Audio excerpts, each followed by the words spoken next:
Excellent. Donc, bon matin à tous. Je me suis présenté il y a quelques secondes. On est bien heureux que vous ayez accepté notre invitation à cette deuxième journée qu'on rendait disponible pour rencontrer notamment les coordonnateurs, coordonnatrices des regroupements de recherche, des 3 fonds de recherche du Québec.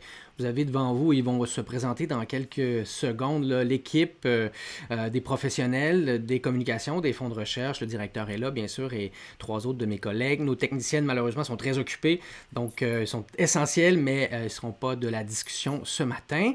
On a tenu une rencontre qui s'est bien passée mardi. Beaucoup d'informations. J'espère que vous allez ne pas être trop étourdis, bien sûr, et on veut vous entendre. Donc, dès que vous avez une question, levez la main. On va gérer la période d'échange. C'est le temps de nous parler de vos préoccupations, vos questions en lien avec 2 choses, notamment la campagne Propulsons ensemble la recherche et aussi l'utilisation que vous faites et que nous faisons des médias sociaux. Sans plus tarder, je vais commencer par Véronique, Marie-Claude et Michel pour terminer par Benoît pour les présentations parce que Benoît va faire le premier 10-15 minutes de présentation. Donc, bonjour Véronique Soriol. Bonjour Julien, bonjour à toutes et à tous. Donc, Véronique Soriol, je suis conseillère aux communications et à la mobilisation des connaissances. Je suis dédiée aux activités du Fonds Nature et Technologie, mais je travaille également sur les activités 3 fonds, comme celle d'aujourd'hui. Merci. Marie-Claude.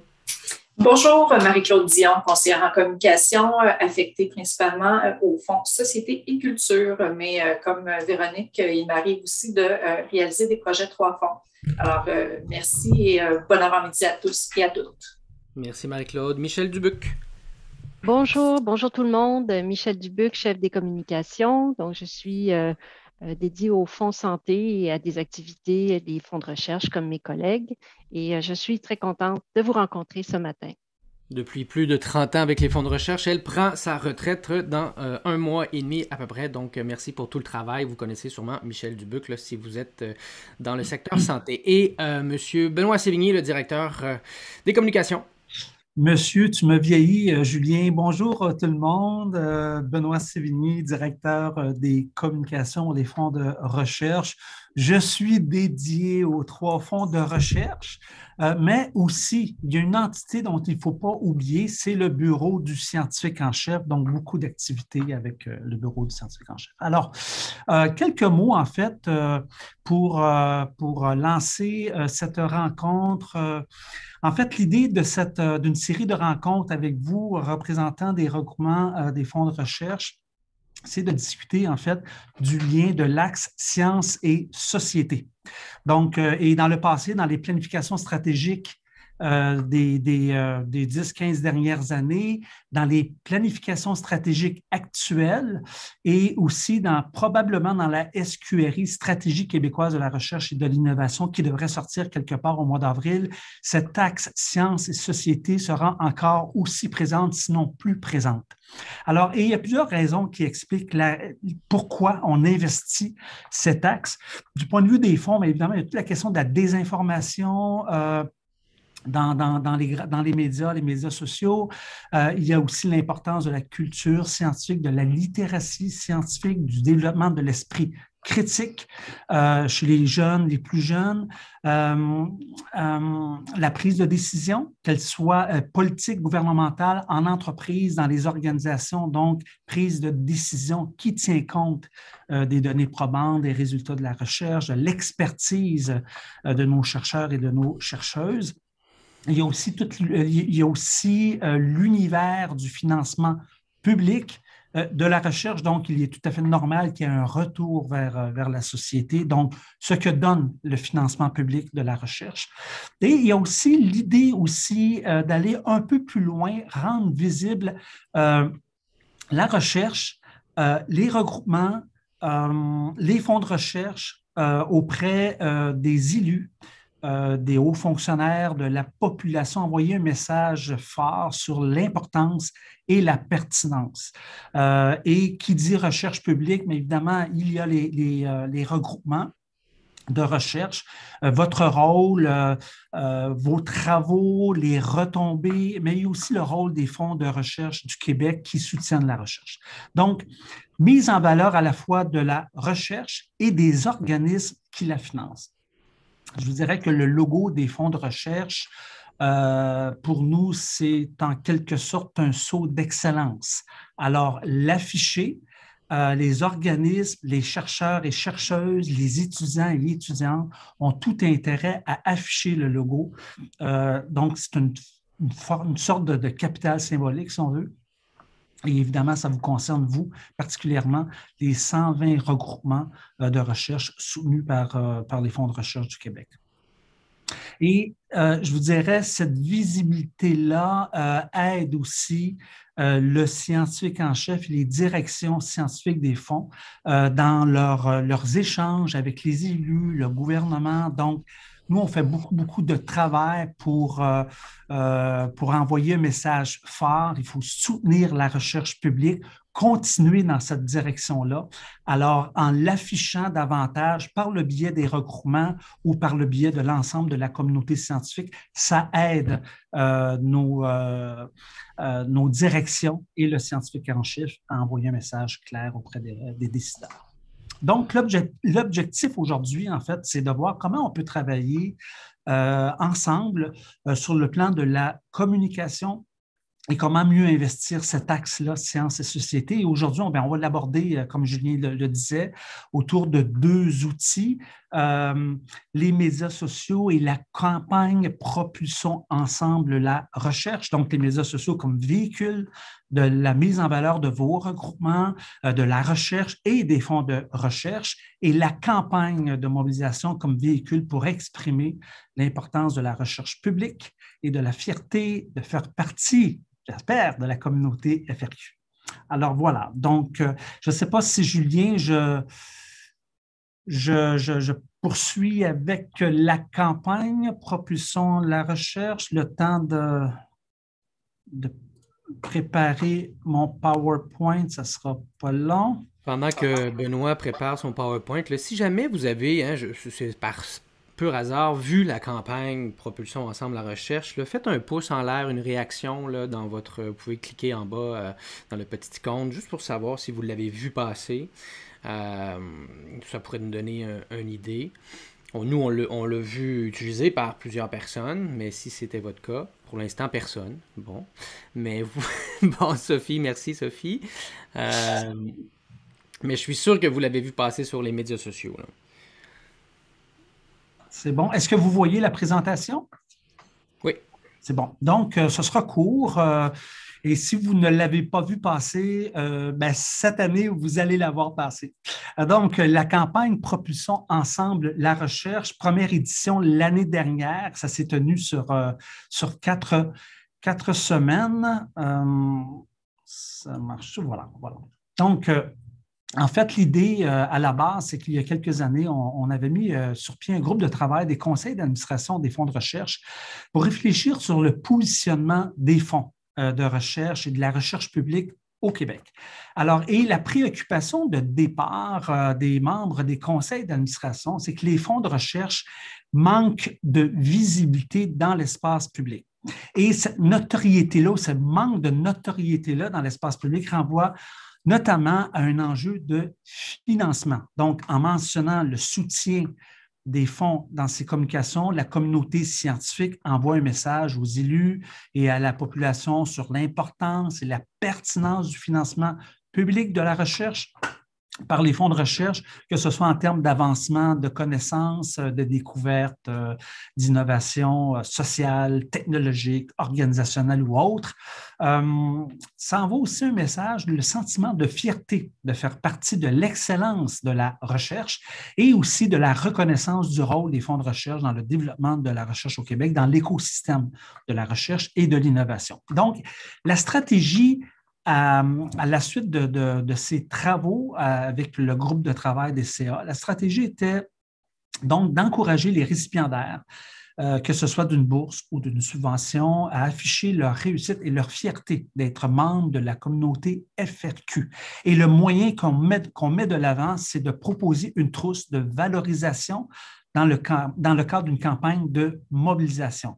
Alors, l'année dernière, 2021, Propulsons ensemble la recherche. C'est beaucoup le logo, là, le visuel qui circulait dans les médias sociaux, mais aussi sur les plateformes des web. Et on a développé un certain nombre de visuels par secteur de recherche, mais aussi pour les 3 fonds de recherche. Nous avons aussi produit de très, très courtes vidéos avec des messages percutants sur l'importance et la pertinence de la recherche pour la société. Et dans la campagne, nous avons invité donc 7000 récipiendaires d'une bourse ou d'une subvention à télécharger leur trousse pour les médias sociaux, pour le web, pour leur présentation PowerPoint, pour leur adresse courriel.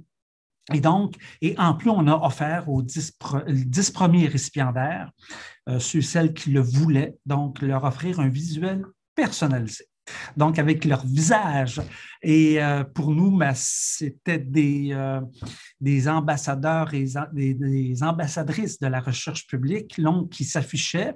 Et nous avons aussi demandé à un certain nombre de chercheurs et de chercheuses, d'étudiants et d'étudiantes de prêter leur visage à la campagne comme ambassadeurs et ambassadrices et tous, sans exception, ont accepté illico et ils se sont affichés lors de la campagne de 2021. Vous voyez ici quelques visuels d'ambassadeurs qui se sont affichés et les résultats, en fait, de façon très macro, tout de même 3700 personnes qui ont visité la page web qui contenait ou qui contient toujours la trousse de valorisation, 1100 téléchargements de la trousse et nous avons eu des demandes de trousses personnalisées, plus d'une centaine, donc on en a produit à peu près 150. La demande a été très forte. Nous, on s'est dit, on va y aller avec 100, peut-être on va l'atteindre. Mais en fait, ça a été, la demande a été forte et ça nous donnait un indice, en fait, de la mobilisation, mais du désir, justement, de s'afficher. Donc, c'est pour nous, au départ, avant même la campagne, la demande, elle était très forte et c'était un indicateur assez positif. Et vous voyez ici un certain nombre de captures d'écran. Il y en a beaucoup plus d'autres de captures où nos ambassadeurs se sont affichés avec des messages positifs, la fierté de faire partie de la communauté FRQ. Alors, ça, c'est du passé. Maintenant, on est rendu en 2022. Deuxième édition de la campagne, nous allons poursuivre dans la lancée de l'année dernière, donc offrir aux nouveaux récipiendaires d'une bourse ou d'une subvention, donc d'afficher leur fierté, de faire partie de l'excellence. Et aussi, cette année, nous allons travailler davantage avec vous, regroupement de recherche, pour en faire autant. Alors, et la campagne de cette année, comme l'année dernière, on la lance au moment où on annonce donc les octrois. Fort probablement, ça irait au début du mois de mai. Alors, on a concocté un visuel adapté pour les regroupements, vos regroupements. Donc, vous voyez à l'écran 2 formes horizontales et carrées selon où vous voulez l'afficher dans le web ou autre. Donc, notre regroupement de recherche fièrement propulsé par les fonds de recherche. Un par secteur, mais aussi si c'est un regroupement qui est soutenu par 2 ou 3 fonds de recherche, il y a aussi un logo des fonds de recherche du Québec. Donc, voilà. Ça me fait plaisir de vous rencontrer aujourd'hui. C'est toujours intéressant. Votre temps est précieux, le nôtre aussi, mais on jugeait très important de vous voir là, à ce temps-ci de l'année. Puis on sait que vous avez des périodes charnières. Certains se font évaluer, d'autres vont se faire évaluer. Donc, il fallait s'insérer à quelque part. Et merci d'être là avec nous ce matin. Je m'appelle Julien Chapdelaine. Je vais faire un bref résumé. Je suis anthropologue de formation. Je ne suis pas quelqu'un qui vient du domaine de la communication, mais j'aime beaucoup ça. Mais je travaille au fond depuis plus d'une quinzaine d'années au programme. Et petit à petit, j'ai comme eu 2 périodes de ma vie parallèles où j'ai adopté le monde des médias sociaux, l'animation, la réalisation également à télé, faire des directs. Et à un moment donné, j'ai réussi à convaincre le fonds Benoît Rémy à dire qu'il faudrait comme y aller un peu plus à fond dans les médias sociaux. Et c'est là que je me suis suis lancé, dans le fond, j'ai cessé mes activités de programme pour développer cette stratégie-là et tenter avec une petite équipe. Là, vous voyez, vous avez l'équipe devant vous, on a 2 techniciennes, puis c'est pas les médias sociaux, on fait à temps plein, donc on essaie de faire avec les meilleurs outils un meilleur positionnement possible sur les plateformes sociales parce qu'on croit que ce message-là, quand même, touche davantage de personnes, peut être plus ciblé et également est l'avenir d'une certaine forme de communication, du moins, et vous l'expérimentez tous les jours, bien sûr, là. Si vous voulez en savoir davantage un peu sur ce que je crois, ce que je pense de cet écosystème-là, vous pouvez, sur mon profil LinkedIn, vous faites une demande d'amis, il n'y a pas de problème sur LinkedIn, acceptez tout le monde. C'est l'objectif de ce réseau social-là, très professionnel. Donc, il y a 2 articles, un dans Le Devoir puis un dans Les Affaires universitaires, qui résument un peu ma vision entourant la recherche et les réseaux sociaux. Mon objectif aujourd'hui, bien sûr, c'est de vous aider à saisir l'ADN des différents réseaux sociaux, vous montrer des exemples parce que je pense que c'est parlant. Vous allez vous reconnaître parfois. Je ne peux pas prendre tout le monde. Vous êtes plus de 150 regroupements de recherche. Vous faites du beau boulot avec peu de moyens, peu de temps. Je le sais très bien. Mais j'ai pris quelques exemples que j'ai glanés sur le net. Je vais vous les montrer et je vais essayer de vous outiller afin de mieux construire votre stratégie. Voilà, j'espère que je ne me répéterai pas trop parce qu'il y a certaines personnes qui ont déjà assisté à ma présentation, n'est-ce pas Marie-André? Donc, mais je te remercie d'être là encore aujourd'hui. Donc, plan de match, pourquoi les réseaux sociaux, l'autopsie de ces plateformes, les 10 questions que vous devriez vous poser avant de vous lancer ou vous les posez maintenant si vous êtes déjà lancé, les tendances qui s'en viennent, certains outils que je vous encourage à utiliser et d'autres petits détails de la sorte. Avant toute chose, on veut en savoir un petit peu plus sur vous, sur votre utilisation, sur votre présence. Vous allez voir apparaître un sondage éclair. La question est à l'écran. Le sondage sera sur vos plateformes. Merci d'y répondre rapidement. La première, est-ce que votre regroupement de recherche est présent sur les réseaux sociaux? Donc ABC, oui, non, je ne sais pas. Question simple, mais il y a toujours des gens qui sont toujours pas présents et c'est pour ça qu'ils sont là aujourd'hui. Donc, je vais mettre fin au vote maintenant dans quelques instants. Il y a encore quelques personnes qui votent. Donc, en 3, 2, 1, merci. Je mets fin au vote. Je vais vous partager les résultats. Donc, 25 sur 29 regroupements est présent. Il y en a 4 là, qui ne sont pas présents sur les réseaux sociaux. Et on s'en doute. Il y en a qui ne le sont pas. Et c'est avec raison. Donc, aujourd'hui, on va tenter de vous donner certains trucs pour peut-être penser y être et comment y être pour ne pas non plus brûler son temps. J'arrête le partage. Et je vous pose une prochaine question. Voilà, je vais relancer le sondage maintenant. Comme ceci. Alors, comment qualifiez-vous votre l'activité de votre réseau, de votre regroupement sur les réseaux sociaux? Est-ce que c'est vraiment silence radio? Vous êtes là, mais vous ne faites rien. Est-ce qu'elle est discrète? Là? On parle un peu ici et là, il n'y a rien de structuré. On le fait quand on a un événement, sinon on n'est pas là.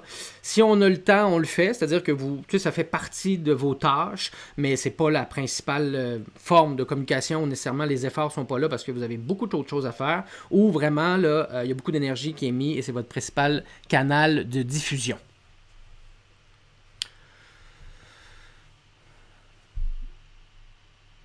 Parfait. Donc, je vais mettre fin au vote maintenant. Voilà, je vous partage les résultats. Donc, il y a certains silences radio de manière discrète, donc à peu près 18% discret, alors qu'il y a plus quand même de 43%, le 12 sur 28, qui en font leur principal canal de diffusion sur une ou plusieurs plateformes, bien sûr, et d'autres ont le temps. Donc, c'est quand même assez intéressant. On a 33 regroupements, là, 23 regroupements, dis-je, qui l'utilisent quand même de façon importante. Je vais relancer le sondage avec ma prochaine question. Il n'en reste que 2. Et là, j'aimerais savoir sur lequel réseau social vous pensez en premier. Là. Lorsque vous voulez parler à votre communauté, hein, parce que vous avez ciblé une communauté, sur quel réseau vous postez, publiez en majorité, sur lequel vous construisez votre message, vous allez mettre les efforts les principaux efforts, dis-je. Donc, on laisse les votes rentrer. On se créerait chez l'Auto-Québec, là on attend le boule. Donc 48%, je vais mettre fin au vote maintenant. Exactement, il y a Patricia là, du CRES qui me dit « Nous avons des publics différents, en effet, et nous allons en discuter, c'est clair. » là. Mais la question, c'est d'ailleurs, bon, lequel vous priorisez, mettons, parce que vous n'avez pas le temps d'en faire aux autres endroits. Donc, je comprends, je mets fin au vote et je partage les résultats pour que vous voyez le tout. Donc, surtout sur Facebook, qui est un réseau, ma foi, gargantuesque, bien sûr, et Twitter, qui est tout à fait adapté pour la recherche. Donc, c'est tout à fait normal de vous retrouver là à 21 personnes. Certaines personnes utilisent LinkedIn et ça, je suis très heureux. J'espère qu'après ma présentation, vous allez être plus nombreux à être présents sur ce réseau social-là et certaines ne s'appliquent pas, bien sûr. Donc, j'arrête le partage et je vais faire ma dernière question. Je relance. Puis justement, quelle communauté, puis là, vous allez me dire, ça dépend des plateformes, bien sûr, mais on va dire là, en majorité. Lorsque vous parlez, vous écrivez un message, là. Vous le faites pour le grand public, vous le faites pour la communauté universitaire, pour les spécialistes de votre secteur. On est en train de diminuer encore plus. Pour on va dire pour la relève, les jeunes, les 18-35, ou carrément pour les décideurs, les élus, le gouvernement. Je vais mettre fin au vote dans quelques instants. Les réponses rentrent un peu plus tranquillement. On se pose des questions ici, là. C'est vrai, parce qu'en fait, c'est une des questions les plus difficiles à répondre. À qui je m'adresse? Je vais mettre fin au vote dans 3, 2, 1. C'est terminé. Je vais partager les résultats. Donc, à majorité, vous nous dites que vous parlez au grand public. Donc, ça devrait être des messages très simples, peu de détails, avec des images très visuelles, sur des plateformes également très utilisées par le grand public, si c'est le cas. B, vous utilisez la communauté universitaire. Donc là, c'est la communauté, on pourrait l'appeler la communauté FRQ également, là, de la recherche, ce qui est très bien. Donc, les spécialistes, vous ne parlez jamais aux spécialistes de votre secteur. Donc, vous vous adressez jamais aux spécialistes de la santé publique, strictement, jamais aux spécialistes, par exemple, des inondations ou de l'intelligence artificielle. C'est bon à savoir. D, vous ne parlez pas non plus aux 18-35 et quelques personnes s'adressent principalement aux décideurs. On ne pouvait pas qu'un choix, je le sais Christine, c'est sûr qu'on devait faire un choix, mais c'est intéressant de voir ce choix-là. Donc Marie-Claude va prendre bonne note des réponses au sondage parce que je les trouve vraiment intéressantes ce matin, là. Merci beaucoup. Je vais cesser de vous partager ceci pour continuer avec ma présentation. Puis si Véronique là, regarde le chat, tu peux m'interpeller s'il y a des questions que je vais lire à l'écran, là, des questions à réponse rapide, ça me fera plaisir de les lire. Pourquoi justement utiliser les réseaux sociaux? Vous le savez, hein, c'est rendu en fait là, un monde en soi. Il y avait Internet dans le début des années 2000, même avant, 90, on parlait de la toile. Et là, petit à petit, il y a eu des babillards. Et là, il y a eu l'apparition des réseaux sociaux. Et on peut voir que depuis 2012, tout le monde tend à être sur Internet d'une part, mais surtout à interagir, à utiliser, que ce soit pour discuter, échanger, glaner, pour s'informer, pour s'amuser, se divertir surtout. Et ça fait partie, lorsqu'on pose des questions aux gens sur leur utilisation, c'est surtout ça. Je veux communiquer avec mes amis et je veux me divertir et je veux m'informer. Donc, il faut garder ça en tête lorsqu'on publie des messages sur les plateformes sociales. Ils sont là pour échanger, se divertir et s'informer. Donc, ils ne sont pas là nécessairement pour apprendre quelque chose, pour se faire pousser des messages. C'est là qu'on divague, on va perdre leur intérêt. Donc, leur intérêt est surtout là. Donc, pourquoi pas adapter un message en conséquence? C'est un peu la trame de fond. Et vous voyez, on est rendu à 4,6 milliards d'utilisateurs, alors qu'il y a 4,9 de personnes qui sont sur Internet actuellement. C'est assez considérable. Et le temps d'utilisation de ces utilisateurs-là sur les réseaux sociaux est en moyenne de 2h22. Et plus on est jeune, je dirais plus qu'on passe du temps, parce que les jeunes n'écoutent presque plus la télé, sinon ils s'en vont sur les plateformes sociales ou même sur Internet. Là, ils n'écoutent plus la radio, écoutent des podcasts par exemple, donc délaissent les quotidiens également écrits, donc ils vont finalement, leur attention là, tourne autour d'un téléphone. Vous le voyez dans vos vies également, là, on se renseigne, on passe encore plus de temps, donc il faut garder ça en tête lorsqu'on est présent sur ces plateformes sociales-là. Les plateformes les plus importantes, vous les connaissez, Facebook, plus de presque 3 milliards. Bon, on a entendu parler de Facebook, l'action a passé de 325 à 200 $. Je vous dirais qu'il y a beaucoup de stress chez Facebook actuellement parce que, pour plusieurs raisons que je vais écarter ici, mais ils ont eu une perte d'abonnés de 1 million. 1 million sur 3 milliards. mais il y a du monde qui voulait punir la plateforme. YouTube, qui est un média social surtout de diffusion et un moteur de recherche, le deuxième le plus utilisé après Google. Donc, ça allume des lumières aussi sur l'importance d'être sur cette plateforme-là. Au niveau des algorithmes, WhatsApp qui est un outil de discussion qui appartient à Facebook, Instagram qui appartient à Facebook, il y a toujours le vent dans les voiles, mais son public vieillit de plus en plus et se dirige de plus en plus vers TikTok, qui, vous voyez, a atteint le milliard d'utilisateurs alors qu'à la même date, l'an passé, il était à 600 millions. C'est la plateforme de l'heure qui appartient à des Chinois, qui a commencé sur des mouvements de danse, mais maintenant, on peut apprendre à cuisiner, on peut s'informer. Là, les réseaux de télévision du Québec sont là-dessus. Novo est là-dessus. À chaque jour, une capsule TikTok, donc filmée à la verticale, un rapport direct avec un journaliste qui nous explique en moins de 3 minutes une nouvelle, par exemple, ou les nouvelles du jour. Et j'en parlais dans quelques instants à quel point cette plateforme-là, au niveau de l'algorithme, mais également au niveau de son utilisation, elle est très addictive, là.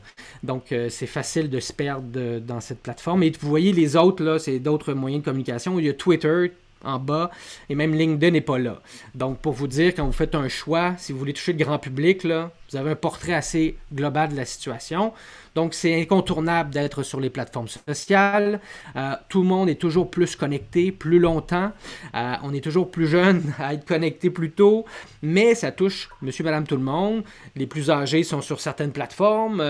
Bon, maintenant, on trouve des gens, ils ont commencé sur Facebook, hein, quand on les adrippe jeunes, mais ils tendent à rester sur les plateformes. Donc, nous, lorsqu'on a débuté avec Facebook, on est encore là-dessus, mais nos adolescents, peut-être qu'ils n'auront jamais un profil Facebook, mais ils vont utiliser Messenger parce que c'est l'outil ou WhatsApp, tu sais, pour communiquer. Puis ça, au niveau des publicités, c'est facile d'aller rejoindre tout le monde aussi. Les périodes de connexion sont toujours plus longues et surtout à partir d'un appareil mobile. Donc, c'est quoi l'intérêt pour un regroupement de recherche là, d'être sur les plateformes sociales? C'est sûr que vous voulez, je pense, prioritairement communiquer, partager de l'information et nicher votre information.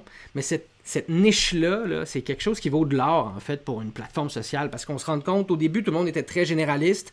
Ça intéressait les gens, mais plus qu'on est, plus qu'on souhaite finalement se diversifier pour aller capter une communauté qui est de plus en plus sensible au message que l'on transporte. Dans le fond, c'est ça l'intérêt. T'sais. On ne veut pas nécessairement rejoindre 1 million de personnes demain matin parce que ces personnes-là ne sont pas nécessairement engagées avec nous. C'est l'engagement qui est derrière cette communauté-là qui vaut une fortune sociale, j'ai le goût de dire. Donc, votre niche, elle est importante, puis surtout, elle a une valeur. Véro, tu as une question, tu peux la poser. C'est pas moi, en fait, c'est Christine de Lovia qui demande dans la discussion que penser des reels d'Instagram et Facebook pour concurrencer TikTok. Donc, est-ce qu'on serait mieux de faire des vidéos courtes avec ça si on est déjà sur Facebook ou est-ce qu'on devrait se créer un compte TikTok? Je vais répondre tout de suite. C'est sûr que j'aurais tendance à... L'idéal, c'est de prendre un contenu que l'on peut après desservir sur plus de plateformes. Le contenu, la plateforme TikTok permet de tourner des vidéos de manière assez intéressante dans l'outil même et tellement facile à après dupliquer sur Instagram, dupliquer sur Facebook. J'aurais tendance à dire, pensez pas à un contenu, après il faut l'adapter facilement. Vous avez des outils comme Canva, là, qui est une plateforme auquel c'est gratuit, mais vous pouvez également payer, qui vous transforme une vidéo maintenant, une image en format vertical, horizontal, 3/4, 4/5 assez facilement pour l'adapter, mais tout ça demande du temps. Ça, on y reviendra, mais j'aurais tendance à répondre de cette manière-là à Christine. Là, donc, je pense que j'irai avec... Excuse-moi, je t'interromps, pardon. Vas-y. J'irai avec, disons, essayer de passer la gratte largement, mais il faut les nourrir, ces plateformes-là, par contre. Oui, c'est ça. Il y a aussi Patricia qui fait un commentaire, Patricia Ducrespe, qui dit que même si Facebook a plus de monde, il y a plus de compétition, c'est plus manipulé pour montrer le contenu payé d'après leur expérience. Tout à fait vrai. Au début, l'organique était très possible, ce qu'il est sur TikTok aujourd'hui. C'est-à-dire qu'au début, Facebook le montrait vos publications à tous vos abonnés, même plus. Maintenant, l'algorithme fait en sorte que vous publiez quelque chose le matin, ils vont le montrer à 5% de votre audience. Si, par exemple, je vais prendre l'exemple du scientifique en chef, suivi par 30 000 personnes sur Facebook, lorsque je publie quelque chose à 7 heures le matin, il monte à 5% de 30 000. Ça fait pas beaucoup de monde, ça fait une centaine. Si, dans les secondes, dans les minutes où ce message-là est publié, il y a de l'intérêt par un like ça vaut peut-être 5 points. Un commentaire, ça vaut 15 points. Un partage, ça vaut peut-être 12 points. Et que cet engouement-là, on appelle ça de l'engagement, se propage, c'est là qu'il va le montrer encore plus de monde. C'est ça la clé maintenant. Sinon, ben, il faut payer. Puis là, il faut s'entendre, on paye 5 $ par jour pour montrer une publication à nos fans à nous. Bon, ce qui est intéressant lorsqu'on veut les rejoindre. On pourrait le faire tous les jours, là, mais à un moment donné, ça commence à coûter cher pour de l'information. Je pense qu'il faut y réfléchir. Ce qu'on fait, nous, à tous les jours. Puis, il faut, lors d'un événement, ça vaut peut-être la peine. On va aller rejoindre cette communauté-là. Vous voulez les inviter à votre webinaire, là. Ça ne vous donne rien de faire une publicité à tous, là, aux gens qui aiment la science, là. Vous voulez parler surtout à ceux qui vous suivent sur les plateformes sociales. C'est vous qui la construisez, cette communauté-là, et surtout, ils ont des intérêts envers vous. Donc, si vous avez à payer un jour, à vous adresser, vous allez vous dire, ben, ceux qui me suivent, je veux qu'ils viennent à mon événement prioritairement. C'est là que vous allez mettre vos œufs dans le même panier, là. Donc, je vais continuer avec cette slide-là peut-être, puis tu me parleras de la prochaine question ou du commentaire, Véro. Donc, vous voulez augmenter votre visibilité, développer votre présence numérique. La présence numérique, c'est votre... ça peut être individuel, hein, en tant que professionnel ou comme regroupement de recherche. Plus qu'on est à différents endroits. Vous avez un site Internet, un blog. Vous avez également une page institutionnelle peut-être au sein de l'université, même si votre réseau est extérieur, peut-on. Voyons-le comme ça. Après, vous avez une plateforme sociale, 2, 3 plateformes sociales, un compte Twitter, un hashtag. Tout ça, mis ensemble avec les algorithmes, fait que votre taux de découvrabilité augmente. Donc, si quelqu'un cherche une information sur un moteur de recherche populaire comme Google et qui rentre des mots-clés comme intelligence artificielle, par exemple, Québec, ben, les suggestions qui vont arriver rapidement, ça va être un compte Twitter de Lobvia, ça va être aussi une chaîne, par exemple, YouTube et peut-être un LinkedIn, puis après un site Internet. Vous voyez, tu sais, ça, on n'a pas, à moins qu'on paye pour Google Ads, là, pour apparaître le site en premier, mais il va aller chercher toutes les relations avec les contenus sociaux pour aussi dire que c'est de l'importance. Donc, c'est ça aussi, augmenter sa découvrabilité, c'est être un peu partout, que son nom soit exposé un peu partout également. Donc, c'est important. Vous contrôlez également votre message avec votre page, LinkedIn, Facebook, votre compte Twitter. Vous êtes votre propre média. C'est la nouvelle donne, hein. Les chanteurs l'ont trouvé maintenant, ils n'ont plus de boîte de production, rien. Ils publient leur musique parfois gratuit, puis ils se rendent compte que c'est comme ça qu'ils se font découvrir, ben, ils contrôlent le message. Lorsqu'il y a des problèmes également, ils contrôlent le message. Et ils peuvent le publier quand ils veulent et où ils veulent. Et là, ma dernière slide est plus importante, puis elle est plus difficile aussi à atteindre. C'est-à-dire qu'on veut développer surtout une relation de proximité avec votre communauté, comme nous, on veut le faire avec la communauté FRQ. Vous voyez nos efforts que l'on fait. C'est un peu la même chose. On veut avoir un dialogue. On ne veut plus non plus juste envoyer des messages, leur dire voici le message du jour, le communiqué, le programme du jour.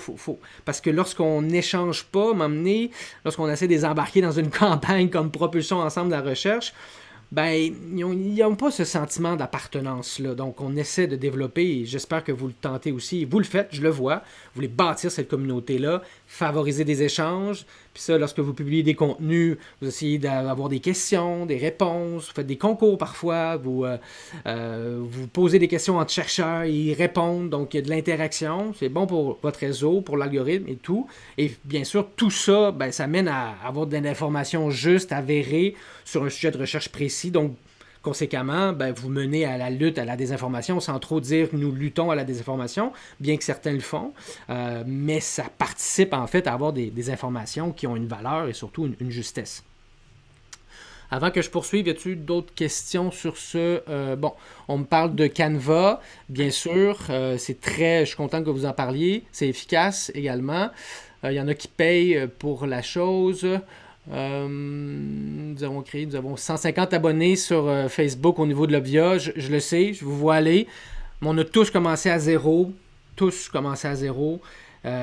parfois on peut avoir une plus grosse communauté sur LinkedIn parce que c'est là que ça s'est passé, vous l'avez débuté plus tôt et ça part tranquillement, mais au moins vous êtes là, au moins on peut vous taguer maintenant sur Facebook, vos partenaires peuvent vous trouver, des gens qui vous cherchent sur Facebook avant, ne pouvez pas vous trouver, donc ça peut mener, c'est ça aussi la découvrabilité, donc il ne faut pas s'en faire, c'est pas le nombre qui est important tant que ce que vous faites avec cette communauté-là, comment vous l'engagez, comment elle vous est fidèle, comment elle vous permet d'avoir une rétroaction sur le travail que vous faites, et lorsque vous avez besoin d'elle pour la solliciter pour une participation à un événement, un article, bon, elle est là, elle répond présente.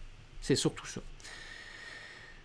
Ce qu'en pensent maintenant nos revues savantes, les revues que vous connaissez, les revues évaluées par les pairs, on sait que les chercheurs ont longtemps été frileux pour embarquer dans le monde des médias sociaux. Science, au mois de janvier, disait l'éditorialiste en 7, est-ce que c'est le temps de bloquer Facebook, de ne plus être son ami?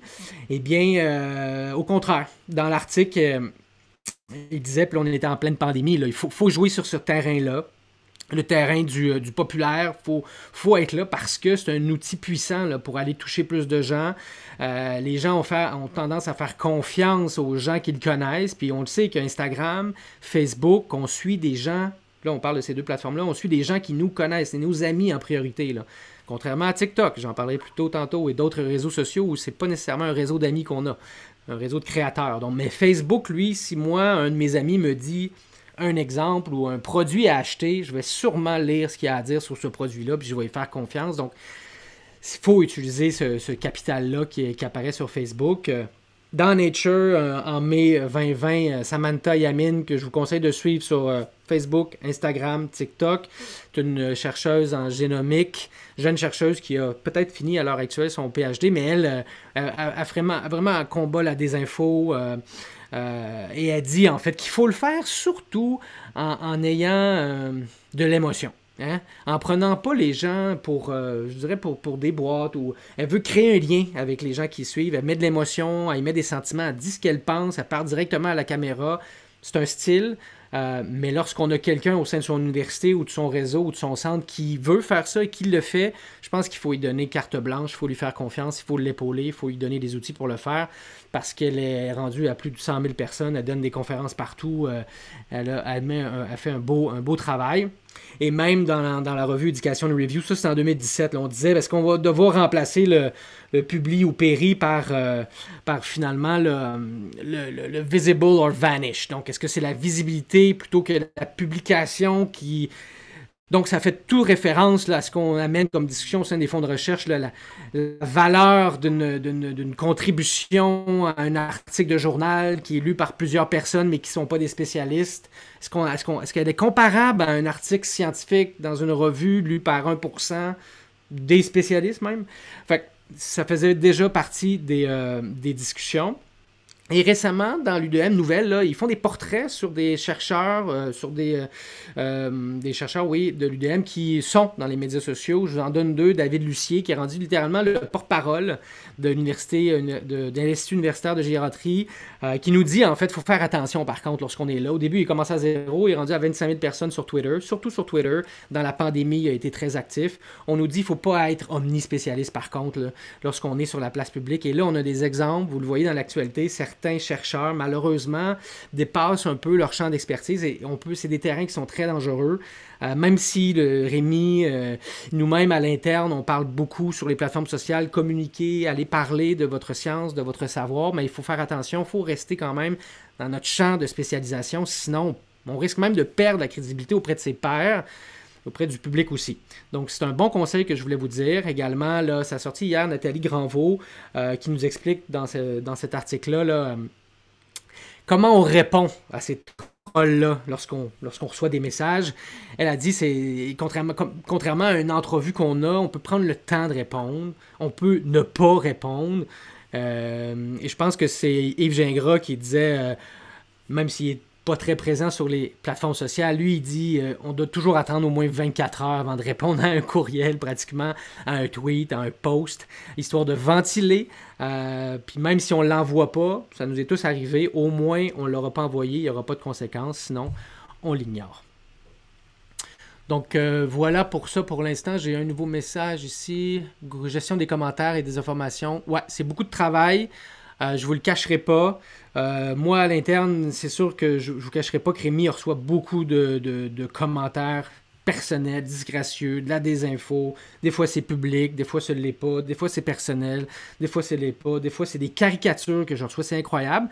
Il ne faut pas nécessairement perdre son temps. On s'est rendu compte que C'est peu de gens qui prennent beaucoup de place. Ce qui est le fun, c'est qu'on a une belle communauté comme celle qu'on a construite sur Facebook avec le scientifique en chef. C'est que souvent, les chercheurs même prennent le temps de déconstruire le discours. Moi, je les remercie. C'est incroyable parce que moi, je ne peux pas le faire. On n'a pas une équipe qui fait ça. On est tout seul pratiquement. Donc, la communauté le fait. Si je vois que ça manque de respect, c'est n'importe quoi. Ça amène sur des liens qui sont de la désinformation. Je les masque.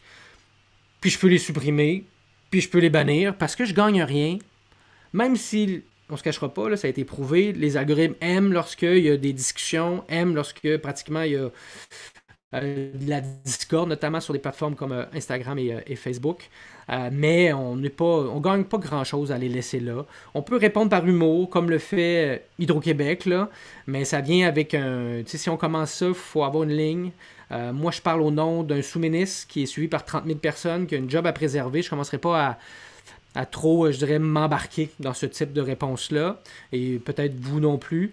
Mais je vais répondre parfois par des gifs animés qui veulent tout dire et qui mettent rien, qui disent tout. Une image vaut 1000 mots parfois. Donc voilà. Donc je continue. Oui, l'étiquette, Christine, elle est très d'actualité à partager publiquement. Dites comment vous bannissez les gens également, puis il n'y a aucun problème, il faut le faire. Là. Bon, Facebook, je regarde le temps, 11h05, parfait. C'est plus imposant, c'est le plus important. Beaucoup de gens, c'est vieillissant. L'avantage de ça, hein, je ne sais pas si vous connaissez le pixel, mais lorsque vous avez une page business, c'est important d'avoir une page business de Facebook, non pas une page personnelle, on s'entend. Avoir une page entreprise où vous pouvez mixer également, donner des accès à des gens qui vont peut-être publier du contenu en votre nom. Vous pouvez faire de la publicité, vous pouvez mettre un pixel sur votre site aussi pour capter de l'information. Lorsque vous publiez des posts sur les plateformes sociales, les gens cliquent sur un lien et là, après, ils fréquentent votre site. Puis après, ça vous permet de leur envoyer d'autres publications. Nous, on ne vend rien. Hein? On vend de la science et de la recherche et des détecteurs de rumeurs, des impacts de la recherche. Mais c'est sûr que si quelqu'un vient visiter le site suite à une publication, peut-être que par la suite, je vais lui dire « Hey, t'aimes ce que tu as vu?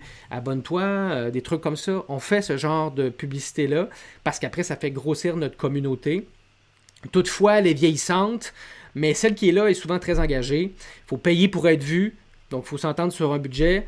Parfois, n'hésitez pas à aller consulter. Bon, YouTube, vous pouvez apprendre beaucoup de choses, mais faites affaire peut-être avec des experts. Ayez un petit budget. Je sais que les budgets sont rares, mais en même temps, on n'est pas expert de tout. Même moi, là, je fais appel à des gens de l'externe. J'ai appris beaucoup de moi-même, comme vous le faites tous. Mais il y a des gens qui sont payés pour bien le faire. Nous, on touche le grand public. Là. Puis quand je dis qu'on sait ce qu'on fait, je ne parlerai presque pas de programme sur la page du scientifique en chef. Ça n'intéresse pas les gens qui le suivent, ou du moins, c'est pas de ça que je veux les intéresser. C'était surtout la recherche en avant-plan, parler au nom de quelqu'un, donc du scientifique en chef. Souvent, il va parler au « je ». Il va se mouiller, hein? J'étais à cet événement, j'ai lu cet article, je vous le partage. C'est quotidien, à chaque jour à 7 heures, c'est original. On a des partenariats, c'est sûr, avec l'agence Science Presse, donc on a du contenu qu'on met sur notre site, hein, des détecteurs de rumeurs. Les gens pensent encore, c'est Rémi qui les écrit à chaque matin. Pour vous dire qu'il y a toutes sortes de monde sur les plateformes sociales. Les capsules d'impact où vous êtes mis en valeur, souvent, marchent très bien. Lorsqu'on a le temps, on fait des vidéos, mais je vous dirais que c'est plutôt rare. Mais moi, je prends des productions qui sont déjà sur les plateformes, par exemple, et je les repartage parce que, tu sais, c'est une page d'actualité scientifique en général, mais qui met la lumière sur le personnage et sur les FRQ. J'essaie d'identifier des gens, de vous identifier lorsque je parle de vous, d'identifier des ministères, si ça a rapport, par exemple, aux pêches. Je vais identifier le ministère de la Faune, du Québec, le ministère de la Santé, pour essayer justement de leur montrer qu'on est actif puis qu'on pousse de la bonne information. Puis on veut tous les envoyer, bien sûr, sur la page Facebook du scientifique en chef du Québec. Donc, quelques exemples, détecteur de rumeurs à gauche. Mais tu sais, moi, je trouve qu'il y a beaucoup de textes, là, parce que Rémi, c'est pas lui nécessairement qui va parler. Il fait beaucoup... Vous devez déverrouiller votre téléphone. Oups, excusez-moi, mon téléphone, mon algorithme m'a parlé en arrière de moi. Donc, tu sais, nous, on fait avec ce qu'on a, mais c'est quand même assez bien. Mais lorsqu'il apparaît dans une entrevue, bien sûr, on le met de l'avant. Et un exemple, là, je vais en faire d'autres. Vous êtes pas mal sur Facebook, mais j'en mets un autre exemple que je trouve toujours intéressant, le Grill, là, qui est là aujourd'hui, qui construit sa communauté, je trouve, de belle manière. Je vous félicite, là, 1000 abonnés sur Facebook, utilise LinkedIn un peu également pour construire cette communauté-là. Ils ont décidé de mettre des sous sur un balado, ont sûrement appris à faire cela. Puis peut-être Marie-André pourra vous partager son expérience, mais ce qui est le fun, c'est qu'eux ont dit, bon, ben nous, on va parler de nos chercheurs, on veut que ça soit une communauté de Grill de chercheurs, on veut aller recruter des étudiants pour qu'ils fassent partie du Grill, qu'ils sentent qu'il y a un sentiment d'appartenance, mais également offre des opportunités que le public pose des questions sur la santé des lacs, par exemple. Ils le font à l'intérieur de leur balado, utilisent les plateformes sociales pour les amener sur un site Internet, pour les amener sur la plateforme pour l'écoute du balado par la suite, parce que si on a juste un site Internet, c'est pas mal dur que le monde tape notre site et après consulte notre contenu. Donc, ces plateformes sociales-là servent justement à amener l'auditoire ailleurs. Donc, je tenais à vous le dire. Donc, le Grill qui, même sur sa page là, d'accueil, vous trouvez ces capsules, on va dire un peu plus là, réseau, grand public, son balado, ses capsules d'eau, ses webinaires, ses forums, son aqua quiz, puis une question pour un scientifique. Ça, c'est sa page d'accueil. T'sais. C'est bam, c'est là, le monde ne cherche pas. C'est là-dessus qu'il mise. Là, t'sais. Donc, j'ai trouvé ça intéressant de vous le dire aujourd'hui. Bravo. Si tu as d'autres commentaires, tu nous le feras par la suite, Marc-André. Donc, d'autres questions, ça va. Donc, on me dit ici que l'interface de gestion est un cauchemar. On parle de... Patricia, tu parlais de Facebook, l'interface de gestion? Ouais. C'est sûr. C'est sûr. Moi, je n'utilise plus Facebook pour publier, je ne vous le cacherai pas. J'utilise une plateforme tierce qui me permet de publier un peu partout. C'est le bordel aussi, mais je gagne du temps parce on a 10 profils sociaux, mais c'est toujours un peu un défi tout ça. Il faut savoir jusqu'où on veut mettre du temps, en fait. Là. C'est toujours la réflexion qu'il faut avoir. Donc, microblogage, Twitter, intéressant pour la recherche, je ne vous le cacherai pas, mais vous ne parlez pas au grand public. Mais vous parlez à des décideurs, vous parlez à des élus, vous parlez à des médias. Et vous parlez peut-être à votre communauté qui, de plus en plus, est sur Twitter pour microbloguer. Il y a beaucoup de désinformation. Hein? Et souvent, vu qu'on a peu de commentaires, ben, on a de la difficulté à exprimer ses idées. Donc, ça peut mener à des dérapages sur souvent les tweet fights. Là, c'est typique à Twitter. Donc, je vous dirais, vous allez vous faire voir d'une certaine portion de la communauté, mais elle est très ciblée. Là. Mais c'est intéressant pour un réseau de recherche, pour un chercheur, d'être là-dessus. Mais sachez que vous allez vous adresser à des gens qui... Il y a beaucoup de gens qui sont sur Twitter, mais il y a peu de gens qui publient. Il y a beaucoup d'utilisateurs qui ne sont pas actifs. Là. Mais c'est eux quand même qui ont mis de l'avant les mots-clics. Donc, il faut quand même être sur cette plateforme-là, comme Nathalie Granvaux, hein, qui est une prof à l'UDM, on l'avait vu tantôt avec son article. Donc, elle a un compte suivi par 3600. Bien sûr, son compte a explosé en raison de la pandémie, est à la tête également du RQCP, du réseau COVID, financé par les fonds de recherche. Mais tu sais, ses demandes d'entrevue, elle les a avec Twitter. Elle permet par son tweet de donner de la visibilité à son réseau et conséquemment aussi son réseau, ben lui aussi, il vit de ça. Tu sais, son réseau est sur Twitter, beaucoup moins actif, mais en même temps, étant donné que c'est comme un cercle, là, elle est taguée, le réseau est tagué également. Et lorsque, Anne-Marie Duchot a quand même identifié Nathalie Granvaux, Anne-Marie est suivie par 85 000 personnes, je crois, sur Twitter. C'est quand même intéressant. C'est là qu'on commence à avoir de la portée. Donc, quelqu'un pourrait tomber sur le réseau assez rapidement et s'apercevoir qu'on a un réseau québécois COVID-pandémie en raison de la présence de Nathalie Granvaux sur ce réseau-là. Et vous voyez un petit peu la démarche. Et Rémi, lorsqu'on publie des tweets, on essaie d'identifier tout le monde qui est présent. Dans ce cas-ci, le réseau et Nathalie, Jean-François Clich, le journaliste. Donc, c'est un peu à ça que ça sert également Twitter. Le CICC, qui est un regroupement de recherche financé par les FRQSC également, s'en sert abondamment pour parler à sa communauté, ses activités, fait du regroupement, mobilise sa communauté et également a sorti son balado. C'est à la mode depuis 2 ans. C'est étonnant que nous-mêmes, à l'interne, on ne l'aille pas, mais on a beaucoup de choses à faire et on en soutient déjà. Et son balado, bien sûr, on en parle sur Twitter. Et on identifie même une de ses chercheuses au sein de son regroupement de recherche. Là. Massara, elle est sur Twitter, donc si elle fait partie du balado, ben, je l'identifie en tant que CICC. Je m'intéresse, si je vois le balado, je l'écoute, je vais aller sur le compte Twitter. Donc, ça permet de se créer une espèce de réseau, tout ça. C'est quand même assez intéressant. Donc, pour l'instant, je poursuis, ça va bien, ça roule. Instagram, hein, centré sur l'image. On est dans les 13-35, j'ai le goût de dire, là, 13-45 de plus en plus. Donc, ça tend aussi à vieillir. C'était cool d'être sur Instagram il y a 4 ans.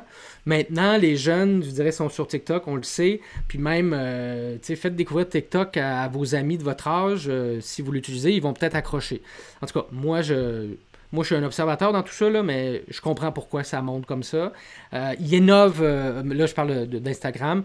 C'est l'Instagram qui appartenait pas à Facebook a été acheté, puis il copie en fait tout ce que les autres font. Ils le font de belle manière. C'est pour ça que j'ai encore confiance au groupe Meta, au groupe Facebook, donc là, de concurrencer de belle manière TikTok parce qu'ils ont les moyens et ils ont les réseaux pour le faire. De plus en plus, on peut mettre des liens dans les stories qu'on appelle et de plus en plus, ces stories-là, c'est comme ça que les gens consultent. Donc, il faut comme penser son contenu de manière très éphémère maintenant, mais on peut mettre des liens dans ce contenu très éphémère-là, ce qui n'était pas ce qui n'était pas possible par avant. Là, je vais vous épargner tous ceux qui luttent contre la désinformation parce qu'il y en a plusieurs qui font vraiment des belles choses. Là. Mais moi, je veux vous présenter des chercheurs ou des regroupements qui vous ressemblent un petit peu plus. Benoît Arsenault, qui est un chercheur à l'ICPQ en génétique, s'intéresse à l'alimentation, utilise cette plateforme-là, a aussi sa page sur Facebook, mais tu sais, il utilise vraiment les codes de TikTok, là, tu sais, il va mettre des images, il va essayer de lutter, pas lutter, mais il va mettre, par exemple, mettre des articles scientifiques, mais il va faire des affirmations. Donc, 0 kg, là, c'est le poids moyen observé dans les essais cliniques. Là, c'est la perte de poids observée lorsque dans 3 de ces articles qui ont été nommés. Mais s'il avait mis juste ces articles scientifiques ou l'image des articles, est-ce que quelqu'un se serait intéressé à cette publication-là? Moi, je pense pas. Mais c'est en mettant un gros chiffre qui frappe noir sur blanc un texte. Puis après, en mettant ses sources, c'est ce qui est intéressant. Là, on a le chercheur qui est derrière ça, qui comprend la game, mais qui comprend aussi que lui, il s'appuie sur quelque chose en arrière, ce qu'on fait tous dans le travail. Et ce qui est intéressant, c'est que là, il y a Looney ici, là, la petite croix bleue, la 3e, qui a dit « Merci du partage ». Elle a aimé. Puis Looney, c'est qui? Ben, c'est une cook qui fait de la télé, qui est suivie par 80 000 abonnés, qui suit Benoît, parce que lui, il parle d'alimentation, puis elle, c'est une cuisinière qui parle d'alimentation.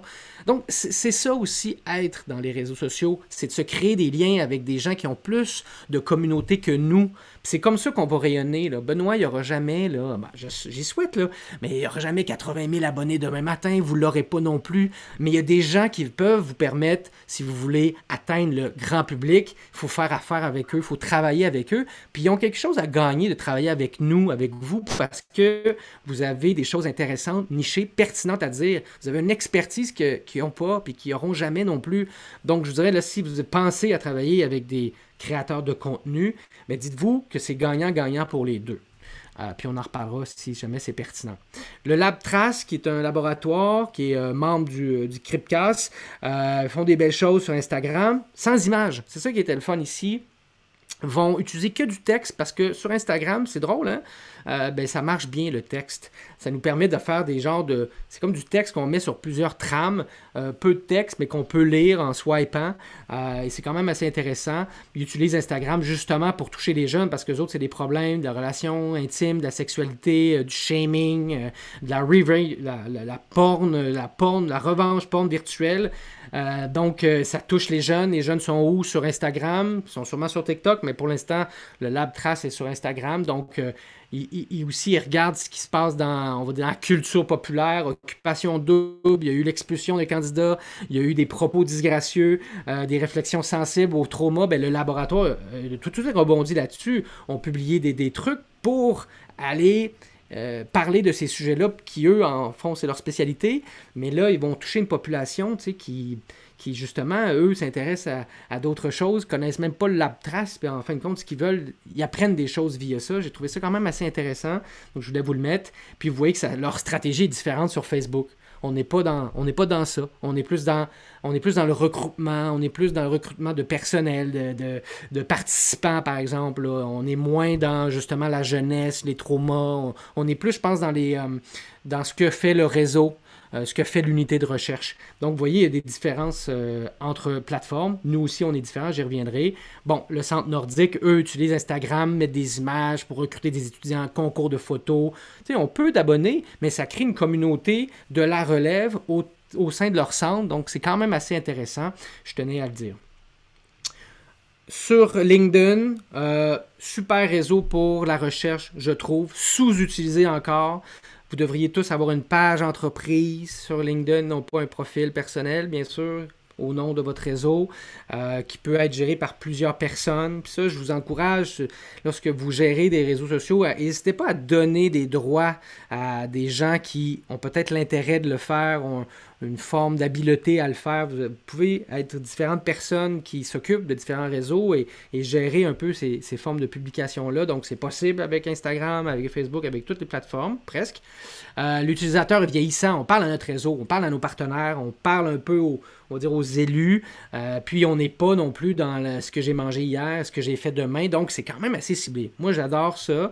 On ne peut pas programmer de trucs, c'est un peu dommage, sur l'outil même, mais avec des outils tiers, on peut le faire. Il n'y a pas beaucoup de tendance là, à la hashtag, je dirais. Il y en a certaines au niveau des sondages, mais bon, la découvrabilité est plutôt difficile là-dessus de se faire voir. La publicité aussi, pour l'avoir utilisé, moins efficace que Facebook même. Donc, je vous dirais, construisez votre communauté sur cette plateforme-là. Essayez de mobiliser, parce que ce qui est le fun, c'est que vos membres vont s'identifier auprès de votre page, puis ça va faire un réseau. Si vous décidez, par exemple, de mettre regroupement propulsé par les FRQ dans votre bannière, ben ça pourrait être repris par vos membres également. Ils pourraient faire partie de la campagne, changer leur profil. Vous l'avez vu, plusieurs personnes l'ont fait. Il y a des membres de la relève qui l'ont fait. Vos chercheurs sont là. Bon, mon exemple ici, Marianne Falardeau, une jeune chercheuse, a fait de la vulgarisation, a fait de la recherche sur le Nord, est suivie par 500 personnes sur LinkedIn. Mais si on tape Nord, relève, Québec, on va tomber sur Marianne, c'est à peu près sûr. Donc, ça participe à augmenter sa découvrabilité, encore une fois, à augmenter sa visibilité, et ça fait partie de sa stratégie. Et elle se positionne comme une experte dans son domaine, ce que vous êtes tous dans votre domaine. Maintenant, il faut le dire, il faut l'affirmer, il faut être présent, c'est comme ça qu'on le développe. L'Obvia fait du beau travail également sur LinkedIn, construit petit à petit son réseau. Hein. Puis elle se veut un observatoire international. Donc, il y a des questions qu'elle doit se poser sur la langue qu'elle utilise. Est-ce que c'est l'anglais? Est-ce que c'est le français? Est-ce que je fais bilingue? Je pourrais entendre Christine nous l'expliquer tantôt. Mais elle valorise surtout ses activités, ses publications, ce que les membres font. Et ça s'ajoute bien sûr à sa stratégie. C'est toujours bien fait. J'adore les couleurs qu'ils utilisent, donc bravo, je tenais à le dire. Je vais prendre une question maintenant pour vous mettre un autre exemple là, de Véronique. En fait, oui, il y avait une question de Tabitha qui se demandait si la présentation sera disponible éventuellement en révisionnement. Puis il y a aussi Patricia qui a suggéré que ce serait intéressant d'avoir un groupe LinkedIn, dans le fond, entre les regroupements pour partager, s'entraider, se donner de la visibilité, être au courant, etc. Je suis d'accord avec vous. Vous pouvez... on va tenter de faire une vidéo. La présentation en format vidéo, je pense que ça parle beaucoup plus, sera disponible. Il faut juste nous laisser le temps de le faire par la suite. Ça, n'ayez aucun doute. Ce ne sera peut-être pas celle-ci, ou peut-être celle de lundi ou de jeudi prochain, mais en tout cas, vous allez avoir le même contenu presque. Pour le groupe, on en reparlera tantôt. C'est très intéressant comme question. Oui, Véro? Non, rien. C'est beau. Parfait. Excellent. Donc, je voulais juste vous mentionner que, un autre réseau, il y a plein d'exemples. Vous êtes pas mal actif. En fait, la question, c'est d'être là, c'est une première étape. Puis je vais vous expliquer pourquoi après, il faut se questionner sur la façon d'être là et d'être actif sur ces réseaux-là. Rapidement, sur YouTube, vous connaissez quand même bien, vous l'utilisez depuis longtemps, vous cherchez quelque chose, souvent c'est sur YouTube que vous allez. C'est important d'être là. Oui, mais pourquoi? Pour faire des vidéos. Quel type de vidéos? Ça peut être des vidéos comme les vulgaires l'ont fait dans la campagne COVID Jeune, où on a financé 2 étudiantes, dans ce cas-ci, Moira et Alicia, à faire des petites capsules que je vais vous montrer tout de suite pour vous donner un petit peu le ton. Là. Salut! Bienvenue dans cette nouvelle vidéo. Je m'appelle Moira. Moi, c'est Alicia. Et ensemble, on est les vulgaires. Bon, il était membre de Protéo, avait soutenu ces 2 filles-là, qui font encore, qui ont lancé ça grâce à notre subvention. Et ils le font encore. L'intérêt, c'est que les sous qu'on leur avait donnés leur ont permis d'aller chercher des créateurs de contenu. Créateurs de contenu qui sont suivis par des centaines de milliers de personnes pour parler de science. Aujourd'hui, on va s'entretenir avec Jessie Nadeau. Salut Jessie! Allô, merci de m'avoir invitée. Le but de notre vidéo aujourd'hui, c'est d'ouvrir le dialogue sur les ingrédients des vaccins. On sait que ça peut faire peur, puis c'est normal d'avoir des inquiétudes par rapport à ça. Mais ce qu'on veut un peu véhiculer, c'est que c'est pas parce que quelque chose est difficile à prononcer que c'est automatiquement du poison satanique rempli de 5G. Bon. Dans ces vidéos-là, là, ce qui est apprécié, puis ça, c'est l'essence des réseaux sociaux, hein, on voit des gens, on voit des humains qui nous parlent, qui nous regardent, qui ont des défauts, des fois qui bégayent. On se reconnaît. C'est pour ça que ça fonctionne bien. Quand on fait ça, et les deux filles l'ont compris, ils ont compris les codes des réseaux sociaux, et ils ont reproduit ça. Et eux, ils suivent, ils sont là-dessus, ils adorent consommer des vlogs de créateurs de contenu. Ils se sont dit, pourquoi nous, on ne pourrait pas devenir des créateurs de contenu, appelons-les influenceurs, mais de science, de recherche, de faits avérés. C'est ce qu'ils ont fait avec les vulgaires. Ça a bien marché, ils ont fait les nouvelles. Et ils sont allés donner quelques sous, par exemple, à cette... ça, c'est une finaliste d'Occupation Double, là, qui a son blog, qui est vegan. Puis cette fille-là, donc, a poussé le message des vulgaires sur ses plateformes. Mais c'est là qu'on va toucher les gens. Parce que même nous, avant, on essaie bien de faire des vidéos sur notre chaîne FRQ, mais il n'y a personne qui va regarder ça, là. Mais si on fait affaire avec quelqu'un qui a déjà un réseau, c'est là qu'on gagne. Ça, c'est pour les campagnes qu'on veut un petit peu plus grand public, là. Donc, c'est un exemple. Salut, bienvenue dans... Le Centro, qui est un regroupement également de recherche, utilise les plateformes comme YouTube pour pousser des trucs comme des webinaires. Vous le faites bien. C'est une excellente façon de le faire, je trouve, là. Vous pouvez faire des lives aussi là-dessus. C'est comme votre archive audiovisuelle. Mais également, là, je vous le mettrai peut-être pas maintenant, mais à gauche, une petite publicité de 30 secondes animée au début de la pandémie pour nous dire finalement qu'on n'attrapait pas le virus en buvant l'eau du robinet, ce qui était une question qu'on pouvait se poser. Ils ont fait ça vraiment pour répondre à un besoin rapide. On poussait ça sur Facebook, sur YouTube, et ça a été vu je pense que c'est plus de 10 000 fois. Là. C'est quand même assez intéressant. Et eux avaient l'expertise. Ils l'ont produit, mais en même temps, ils produisent une espèce d'hebdomadaire, le Centro Hebdo. Ils sont rendus au niveau 40, là, où sur leur chaîne, ils mettent les coordonnées, ils mettent également, ils donnent la parole à un de leurs chercheurs qui parle de leur champ d'expertise. Mais je suis sûr que vous le faites également très bien. Voilà, je ne veux pas voir. Maintenant, je dois vous quitter. Bon, bye bye Lise. Et on se revoit bientôt. Je vais poursuivre parce que ça va vite, et 15h25. TikTok, on en parle depuis le début. Hein? Qu'est-ce qui... Ça cartonne. Pourquoi? Parce que c'est direct, parce que l'algorithme est incroyable, parce qu'on ne suit pas nécessairement des amis, mais bien parce qu'on suit des créateurs. Et c'est du divertissement. On appelle ça de l'infotainment, pratiquement. Donc, il faut être créatif. Il faut avoir de l'imagination, mais ça se fait quand même bien. L'outil, facile à utiliser, ça se partage très bien sur les autres plateformes sociales, contrairement par exemple à Facebook. Là, essayez de mettre une vidéo YouTube sur Facebook. Facebook ne le montrera pas à personne, en fait. Puis il ne vous mettra même pas la possibilité de l'écouter sur la plateforme. Il va vous amener ailleurs, donc il n'aime pas ça. Il y a mieux que vous mettiez la vidéo sur Facebook. Tandis que LinkedIn, par contre, vous pouvez l'écouter sur LinkedIn, mais TikTok, là, il dit téléchargez-le, mettez-le partout. Vous pouvez ôter même le logo TikTok si vous voulez. Bref, c'est facile. Très tendance, ça marche beaucoup sur les tendances. Il y a une toune à la mode, les gens reprennent toute la même toune, mais ils font des choses différentes, que ce soit des danses, que ce soit de la captation multiple, ça peut durer 10 secondes comme 3 minutes. L'ONU a vu une opportunité là d'aller toucher pas mal de monde. Ils ont formé la Team Halo, une série de créateurs de contenu, des chercheurs comme vous et moi, qui expliquent au quotidien ce qu'ils font. Ils se filment, ils expliquent qu'ils fabriquent un vaccin, qu'ils sont en train de travailler sur un médicament ou qu'ils combattent des articles scientifiques en les mettant en green screen derrière eux. Je vais vous donner un petit exemple rapide d'un reportage de la BBC qui a été fait dans ce cas-ci. Puis ce qu'il a dit, c'est quand même assez intéressant. Là. Hi everyone. Hi everybody. Hi there everybody. Here's one of my lovely scientists. On les voit dans l'action. C'est comme si on était là avec eux. So how does the imperial college vaccine actually work?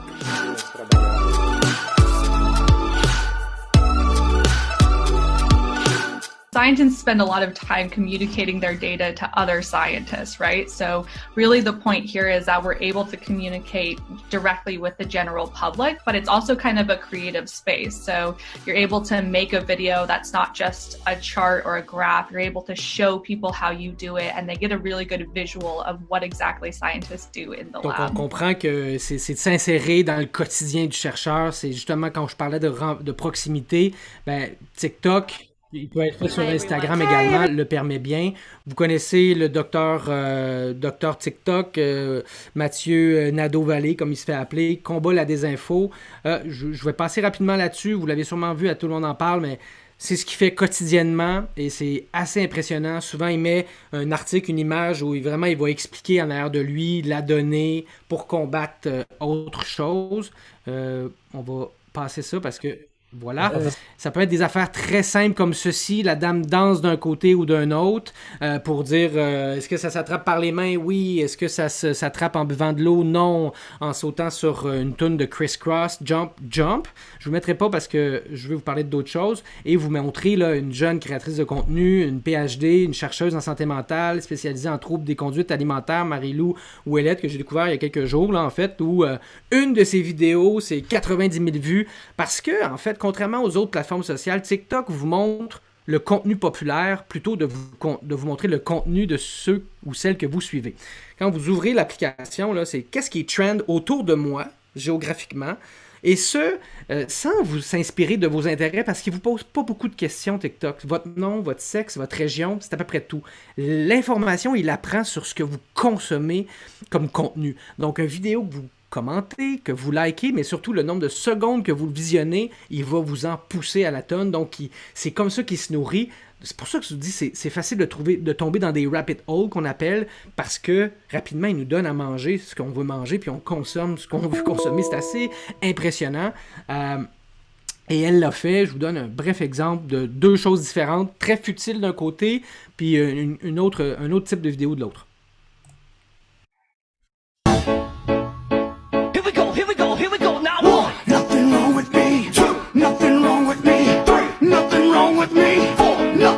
Très simple d'un côté. D'un autre côté, elle a pris une vidéo existante sur TikTok où on peut l'intégrer à sa propre vidéo et la commenter, la regarder. C'est comme si elle appuie ce que la dame dit. Non, mais tu sais, quand t'es rendu à peser 300 livres, on s'entend que c'est un problème. Là, tu te rends pas là par hasard. C'est parce que t'es lâche et tu te laisses aller. Donc, j'imagine que selon toi, là, Laurent Duvernay-Tardif, c'est un gars qui se laisse aller. Mais c'est pas pareil. Laurent Duvernay-Tardif, il est pas obèse. C'est drôle que tu dises ça, parce que j'ai justement calculé l'IMC de Laurent Duvernay-Tardif qui est classé comme un obèse de classe 2. C'est comme si l'IMC était un outil dépassé, statistique, qui tient pas en compte tous les éléments pour bien évaluer la santé d'un patient. Donc, vous voyez, elle fait du chemin sur cette vidéo-là qui a été vue, elle l'a repris, puis elle va venir par la suite expliquer pourquoi l'IMC est peut-être une mesure désuète, puis l'exemple de cette dame-là. Je vais passer rapidement sur Twitch, une plateforme faite pour les jeux vidéo, mais de plus en plus populaire. C'est du live bien fait. Et il y a même des gens comme Thomas Milan, finalement, qui a une émission à chaque semaine où il fait des lives en invitant des gens. C'est sympathique, c'est le fun. Rémi y a participé lorsqu'on a fait un 24 heures de science, des commentaires à droite. Bref, c'est une belle... La communauté Twitch est intéressante, mais surtout, c'est que il n'y a pas beaucoup de science là-dessus. Fait que Thomas, il a dit « OK, je vais y aller. Moi, je vais être tout seul à parler de science en français. » Donc, il se crée sa niche, tu sais, de plus en plus. Donc, c'est assez intéressant. Et là, pour terminer, ou presque, nous, en fait, là, notre stratégie, c'est assez simple. Tu sais. On touche le grand public sur Facebook avec le scientifique en chef et sa page. On parle aux étudiants avec la page des FRQ sur Facebook, où on n'a pas les mêmes publications. Sur Instagram... Rémi parle aussi au grand public en mettant ses détecteurs de rumeurs. Les FRQ sur Instagram parlent à la relève également. Je vais partager des articles qui parlent de santé mentale. Parfois des programmes, oui, qui touchent la relève. Et lorsqu'on est sur LinkedIn, on parle davantage là, aux professionnels, à la communauté FRQ, aux chercheurs, nos programmes. On est un petit peu plus corporate, mettons. Sur Twitter, là, vous avez les 3 secteurs. SC, NT, santé, où là, on touche spécifiquement à notre secteur. Donc, si santé va faire un événement ou si on est tagué le Fonds santé suite à ce que vous faites, c'est là-dessus qu'on va partager parce que la communauté qui suit le Fonds santé, spécifiquement, il est sur Twitter, tu sais. Alors qu'on est un petit peu plus macro lorsqu'on est sur Instagram, lorsqu'on est sur Facebook, lorsqu'on est sur LinkedIn, dis-je. Donc, nous, à chaque fois que vous nous parlez de partager un événement ou quelque chose du genre, moi, j'ai ce filtre-là avant, à qui ils veulent parler. S'ils veulent parler au grand public, bon, Peut-être, mais ça dépend quel message. Est-ce que c'est grand public Rémi parce que là, on parle de sciences en général, facile à comprendre? Est-ce qu'on parle aux étudiants, Facebook FRQ? Est-ce qu'on parle à la communauté FRQ, LinkedIn FRQ, puis peut-être Twitter? Puis est-ce qu'on parle juste aux spécialistes en sciences sociales et humaines contre Twitter FRQ? Vous voyez un petit peu la logique, c'est là-dessus qu'on... Et on parle de manière différente sur chacune de ces plateformes-là. Bon, en résumé, voici les icônes qui font appel. C'est la réflexion, moi, que j'ai, c'est la façon dont on fonctionne. C'est un défi de tous les jours. J'aurais tendance à dire. Parce que c'est bien beau, vous allez... Souvent, vos collègues vont vous arriver avec « Hey, il faudrait que tu parles de ça! » Puis là, vous partez avec ça, puis vous essayez de voir comment je vais y parler, vous remâchez vos... Vous connaissez votre communauté, vous la connaissez bien, donc comment on va parler de ça? Est-ce que je mets une image? Est-ce que je mets du texte? Est-ce que... Bon, fait que c'est la même chose que l'on vit à tous les jours. On a 10 profils sociaux, on publie beaucoup, vous le savez, on est peut-être un peu trop même actif, mais bon, ça va bien quand même. On a plus de 80 000 abonnés, donc 50 000 de la communauté FRQ. Le reste, c'est Rémi qui les drague, je vous dirais, avec Instagram et Facebook, donc plus de 30 000 grand public, là. Et LinkedIn, vraiment, la progression que je constate la plus intéressante, c'est sur LinkedIn. On n'est plus dans le 2%, c'est plus du 5% par mois, tandis que les autres, c'est autour de 2%, sans nécessairement avoir des budgets de publicité, je vous dirais, considérables, là, vraiment pas. Les 10 questions que vous devriez vous poser. Véronique, tu as une question avant que je poursuive? Oui, en fait, il y a 2 personnes qui ont commenté sur TikTok, dans le fond. Est-ce que ça pourrait, dans une certaine mesure, avoir un impact négatif si on s'investit dans ce réseau social-là? Est-ce qu'il y a des écueils à éviter dans sa mise en scène sur TikTok? Ben oui, mais la première chose, il faut être sur TikTok pour comprendre comment fonctionne TikTok. Si vous n'êtes pas sur TikTok, allez pas sur TikTok. Puis si vous n'êtes pas sur Instagram, il faut utiliser les plateformes sur lesquelles, en tant que créateur, en tant que coordonnateur, en tant que gestionnaire de communication, vous êtes. Sinon, vous ne comprendrez pas comment bien utiliser ces réseaux-là. Je pense pas que vous allez commettre d'impair en étant sur ces plateformes-là. Tout dépendant si c'est le réseau qui est sur ça ou c'est un personnage qui est... Des fois, on peut jouer avec ça. Peut-être que c'est pas le réseau qui devrait être sur TikTok, mais quelque chose que vous créez qui parle de votre spécialité. Vous comprenez un peu la différence, tu sais? Puis c'est comme si, par exemple, je sais pas, Lobvia, qui est sur LinkedIn, avait décidé d'être de manière différente sur Facebook pour aller toucher un plus vaste public où là, elle aurait créé un personnage fait de IA, par exemple, qui s'adresse à monsieur, madame, tout le monde sur les enjeux, ne parle pas nécessairement de ses activités, mais ça serait sa façon à elle différente de parler à ce grand public. Vous pouvez reproduire un peu ce même topo-là sur nos plateformes. Donc, dans vos regroupements, avez-vous tous un spécialiste des communications? Ben ça, je serais intéressé à avoir ça comme question. Moi, je pense pas. Au contraire, vous êtes tous surdiplômés et vous gérez des réseaux sociaux, vous gérez des événements, vous gérez des chercheurs, vous gérez des états d'âme. Donc, je pense que c'est ça vos spécialités, là. Mais ça serait peut-être intéressant de penser à avoir des collaborations avec soit même votre université. Vous avez des... J'en parlais dans quelques instants, mais je pense que c'est important de bien s'entourer. Pour ceux qu'on est là aussi aujourd'hui, on tente de vous épauler. Donc, je vais poursuivre avec ça. Les 10 questions que vous devriez vous poser. Bon, vos objectifs. Mettez tout ça là, sur une seule page, c'est-à-dire toutes mes 10 questions. Vos objectifs, est-ce que vous voulez informer, échanger, avoir de la visibilité, peut-être les 3, mais il va falloir que vous ayez un objectif principal, bien sûr. Votre niche, c'est quoi? C'est facile à définir, mais votre niche sur un, peut-être une niche différente sur l'autre. Votre personnalité numérique, là, est-ce que vous parlez au nom du réseau? Moi, par exemple, sur Facebook des FRQ, je parle au-dessus. Je m'adresse aux étudiants est-ce que tu as vu ce nouveau programme? As-tu des problèmes à dormir la nuit? Oui, un nouveau sondage fait auprès des étudiants de l'Université de Montréal prouve que, vous voyez, j'essaie de créer un lien un petit peu plus de proximité avec cette communauté-là. Bon, je la tutoie, faut croire. Tandis que Pierre-Rémi va parler au jeu, tandis que sur LinkedIn, le même message, là, je vais le reproduire au vous.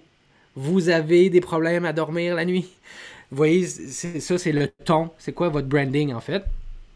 C'est quoi votre persona? Le persona, c'est votre public cible. Il faut le définir, votre audience. C'est pas vrai que vous pouvez toucher tout le monde. Vous pouvez peut-être toucher un grand public intéressé à la science, peut-être, ou intéressé aux problèmes cardiaques, qui ont connu un épisode, qui ont une personne qui sont diabétiques dans leur entourage. Ça, c'est une audience. Puis ça, peut être grand public, là. C'est ça qu'il faut définir avant tout, puis vous allez leur parler à eux sur la plateforme de votre choix. Vous avez aussi un blog. Bon, j'y reviendrai pas. Connaissez-vous les algorithmes? J'en ai parlé un peu, j'y reviendrai pas, c'est important. Comment planifier votre contenu? Je vous dirais, la chose qu'il faut faire, c'est qu'il faut surtout s'entendre sur, on va pas publier pendant 7 jours à tous les jours, puis après abandonner ça pendant un mois. Ayez du contenu en continu. Dites-le que vous allez à la rigueur avoir des tweets ou des posts à chaque semaine, 2 fois par semaine, mais essayez de les planifier. Vous devriez, là, à l'heure où je vous parle, déjà savoir ce que vous allez publier dans 2 semaines ou 3 semaines. Puisque vous allez changer de votre calendrier, c'est juste de l'ajout, de l'actualité, ainsi de suite. Je ne vous cachais pas qu'avec le contenu nous qu'on a développé, je suis capable d'avoir un calendrier pratiquement sur 1 an, parce que c'est pas vrai aussi, puis ça je tiens à le dire, que lorsque vous publiez quelque chose, il est vu par tout le monde. Répétez-vous. Pas grave de se répéter, là. Vous avez sûrement vu qu'on se répétait sur les plateformes. Sur LinkedIn, un programme là, qui tombe à échéance dans un mois, je vais le pousser peut-être 3 fois à différents moments, mais je le fais de manière automatique. C'est pas vrai qu'au début, on faisait ça manuel, ça prend trop de temps, mais il y a des outils qui permettent de répéter le même message sur une plateforme ou plusieurs plateformes. Engager des conversations, c'est quand même assez intéressant. Essayez de transformer vos posts dans cette matière-là. Avez-vous une veille? Suivez-vous des gens qui font la même chose que vous? Suivez-vous d'autres réseaux qui font des belles choses comme vous, que vous pourriez demander des conseils, même copier à la rigueur, c'est pas grave. Pouvez-vous faire des collaborations, même entre réseaux? Pourquoi pas? 2 chercheurs qui se parlent de 2 réseaux différents, ça fait quoi ça? Ça fait que la communauté de l'un s'aperçoit qu'il y a une autre communauté de l'autre aussi, donc des expertises qui se partagent. C'est une les influenceurs ont compris ça, puis ils en profitent en moutadis parce que comme ça, les 2 après, ils sont suivis par 2 fois plus de personnes qui sont souvent très engagées. Restez authentique le plus possible. L'humour, c'est toujours bon. Je ne vous dis pas de faire une blague par jour. Je vous dis que le ton sérieux, là, ben ça, il est dans les communiqués officiels, il est dans les... Vous voyez, vous avez des canaux pour ça. Les réseaux sociaux, si on est trop sérieux, on va perdre l'intérêt. Donc, essayez d'être un petit peu plus humain. L'humour est toujours bon. Avant de vous lancer, observez ce qui se passe autour de vous. Ne vous découragez pas. Persévérez surtout les petits pas. Hein? Véronique, merci de m'en rappeler souvent, mais allez-y graduellement. Vous allez partir de 0, vous allez arriver à 100, puis vous allez dire, mon Dieu, c'est n'importe quoi, mais peut-être que c'est 100 personnes là, qui sont vachement intéressées par ce que vous faites. Puis ça vaut de l'or. Puis après, vous allez leur demander de l'aide. Est-ce que vous connaissez quelqu'un qui serait intéressé à nous suivre? Puis là, ils vont dire oui, moi je vais le partager. Bon, c'est comme ça qu'on le construit. Avec Rémi, on est parti de 0, on est arrivé à 30 000, puis ça se poursuit. Je suis encore étonné. Je regarde des posts que j'ai fait en 2018. Là. Il y avait 2 likes. Puis même sur Facebook encore, sur la page des FRQ, j'ai pas beaucoup d'interactions des fois. Des fois, ça monte. Puis là, récemment, j'ai demandé au comité intersectoriel étudiant de créer du contenu à leur image pour Instagram. Donc, ils me proposent du contenu. Je demande de l'aide parce qu'eux connaissent bien la plateforme pour essayer d'être un petit peu plus en relation avec cette communauté-là. Donc, voilà. Puis comme regroupement de recherche, là, identifiez donc les membres qui sont actifs ou qui ont un intérêt sur ces plateformes-là. Travaillez avec eux. Faites-vous une communauté à l'interne. Vous allez avoir un petit cercle qui vont vous soumettre peut-être, votre équipe relève pourra vous proposer une publication par semaine. Votre directeur pourra avoir un mot par mois. Après ça, on peut inventer des choses comme ça, là, mais ils vont voir que ça peut être pas très compliqué, là. Misez sur la relève, engagez-les avec vous, faites-les travailler pour vous, ils vont gagner en expérience, puis après, ça va devenir des gens qui vont connaître ces plateformes-là, ils vont se faire voir, ils vont développer une expertise, personnaliser vos publications, utiliser vos ressources, vous en avez au sein de vos universités, et oui, identifiez-nous, bien sûr, plusieurs le font, certains le font pas, mais si vous le faites, il y a des chances qu'on vous repartage, pas tout le temps, mais quand j'ai le temps, quand on a le temps, on le fait, surtout sur des plateformes faciles comme Twitter, c'est facile à faire ça, tu sais. Sur Facebook, ça devient de plus en plus compliqué à partager. Puis je vous dirais, dans les stories Instagram, ça se fait super bien. Lorsqu'on est identifié, on repartage ça, puis c'est comme un cercle vertueux également. Je vais prendre des questions s'il y en a avant de tomber dans les tendances, puis peut-être passer ça vite, là. Véro, peux-tu m'aider? Ben, oui, en fait, il y a beaucoup d'actions là, dans le chat. Ça s'envoie des suggestions, des commentaires d'outils et tout ça. On questionne justement, là, est-ce qu'il y a un outil pour faire de la veille? On dit que oui, ça existe. Là, moi, je ne les connais pas. Ouais. Mais voilà, donc on voit déjà une belle communauté de pratiques là, qui s'installent. C'est chouette. Ouais. Talkwalker, c'est un outil gratuit. Si vous voulez faire de la veille sur le nom de votre regroupement, les sujets, moi, je l'utilise beaucoup. Google aussi, Google Trend, là, dans ma boîte, moi aussi. Rémi apparaît à quelque part, les fonds de recherche apparaissent à quelque part à chaque jour. Je sais, avant même que je le vois sur mon fil d'actualité. Donc, ça, c'est gratuit et c'est possible. Je poursuis avec rapidement les tendances des vidéos, les podcasts, les créateurs, la construction d'une influence numérique pour vos chercheurs. De plus en plus, on va engager même des chercheurs qui sont présents sur les réseaux sociaux parce qu'eux autres, ils vont faire de la pub pour l'université qui les engage. Ayez du contenu pour l'engagement, faites des trucs qui sont éphémères parce que les gens les consomment beaucoup là-dessus. Utilisez l'outil selon la plateforme. V'là 5 ans, je vous aurais dit filmer en vertical, c'est n'importe quoi. Aujourd'hui, je vous dirais filmer en vertical parce que on consomme sur un téléphone, dans l'autobus, mettez des sous-titres parce que le matin, quand vous vous réveillez, vous faites quoi? Souvent, vous regardez votre téléphone et vous mettez pas le son, vous lisez les sous-titres. Faites-le pas partout, mais si vous avez un gros vidéo à sortir dans l'année, peut-être qu'il devrait avoir des sous-titres, dis-je, nativement dans l'application. Et faites-le en format carré. C'est lui qui est le 4:5, là, qui prend le plus d'espace sur un téléphone, une tablette, et qui est moins dérangeant. Je vous conseille d'utiliser Canva à gauche, vous le voyez. Moi, pour publier partout, j'utilise Agorapulse, là, à 10 plateformes. Là, je pourrais pas survivre sans ça.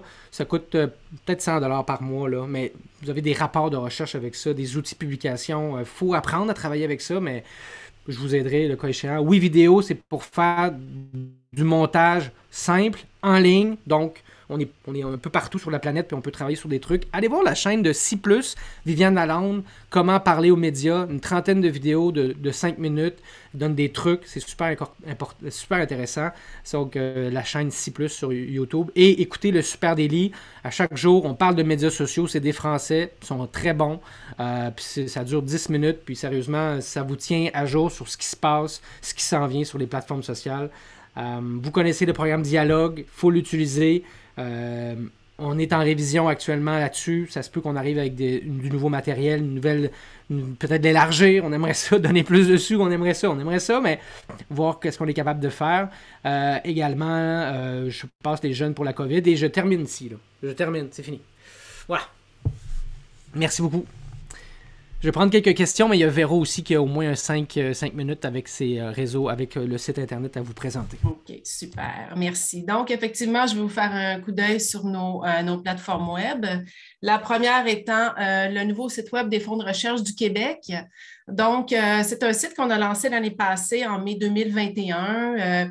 En fait, auparavant, on avait 3 sites web, un pour chaque fonds. Maintenant, on a un site qui est commun aux 3 fonds, mais il est possible, quand on arrive sur la page d'accueil et autrement dans le site aussi, d'isoler les contenus pour voir seulement les contenus d'un fonds de recherche en particulier. Donc, les orientations qu'on avait dans le cadre de cette refonte web-là, la première était de mettre de l'avant la bannière FRQ. C'est une bannière sous laquelle on opère déjà là, depuis un certain temps et sous de nombreuses activités. Là, si on pense à FRQNet, notre système de gestion des demandes de bourse et de subventions, le répertoire des offres de financement, nos activités aux communications, le bulletin FRQ Actualité maintenant aussi qui est 3 fonds. Nos médias sociaux, certains sont 3 fonds. La communauté FRQ, et voilà, c'est la bannière FRQ en soi. Donc, il y avait cet aspect-là. Il y avait aussi, évidemment, la nécessité de canaliser notre présence en ligne, donc un site web plutôt que 3. On avait, comme je vous disais, à cœur de maintenir un accès vraiment facile au contenu spécifique à un fonds. Donc, quand on est dans une section où il y a un moteur de recherche, par exemple, on peut dire, moi, je veux juste voir santé. Puis là, on a les contenus qui sont spécifiques pour ce fonds-là. On voulait aussi augmenter la visibilité des initiatives et des programmes qui sont communs aux 3 fonds de recherche du Québec, notamment les initiatives qui sont intersectorielles. Donc, ce qu'on voulait, dans le fond, c'est donner une vue 360 degrés là, sur les fonds de recherche du Québec. Je souligne toutefois que c'est pas parce qu'il y a un site web qu'il reste, il reste toujours 3 entités distinctes. Là. Les fonds demeurent 3 entités distinctes avec leur mission, leur domaine, leur direction scientifique, leur conseil d'administration, etc. Donc, bien important de le rappeler ici. Alors, les regroupements se retrouvent essentiellement dans les vitrines de la recherche. C'est l'espace où on met en valeur la recherche qui est soutenue par les fonds sous différentes formes. Auparavant, dans les anciens sites web, on appelait ça la recherche en vedette. Là, c'est un peu le même esprit. L'objectif étant ici là, de démontrer de différentes façons là, les retombées de la recherche soutenue par les fonds de recherche du Québec, que ce soit par les fiches des regroupements de recherche, les résumés des projets de recherche, des histoires ou des rapports de recherche, etc. Donc, ici, pour les regroupements, c'est la vitrine sur votre expertise. Donc, comme je vous le disais, là, on peut chercher par fonds, par domaine, par type d'infrastructure, donc réseau, regroupement stratégique, centre, et également par mots-clés. Donc, les regroupements se trouvent également, sont également visibles dans les histoires qu'on publie. Donc, on voit, bon, vous voyez, voilà. Désolée, ça a déconnecté. Donc, on voit là, ici là, les chercheurs et les chercheuses là, qui sont liés à certains regroupements de recherche. On les mentionne dans les histoires et vous vous retrouvez également là, sous la vitrine de cette façon-là. Les regroupements peuvent également se faire voir dans nos événements. Donc, vous pouvez afficher vos événements dans notre site web. Il s'agit de contacter le webmestre. Donc, simplement, on voit ici un exemple pour Québec Océan, un regroupement du Fonds Nature Technologie. Donc, là, évidemment, les événements, c'est plus les événements qui sont dédiés à la communauté scientifique. Là. Donc, les séminaires, les colloques, les webinaires étudiants, etc. Davantage, puisque c'est le public principal de notre site web, bien entendu.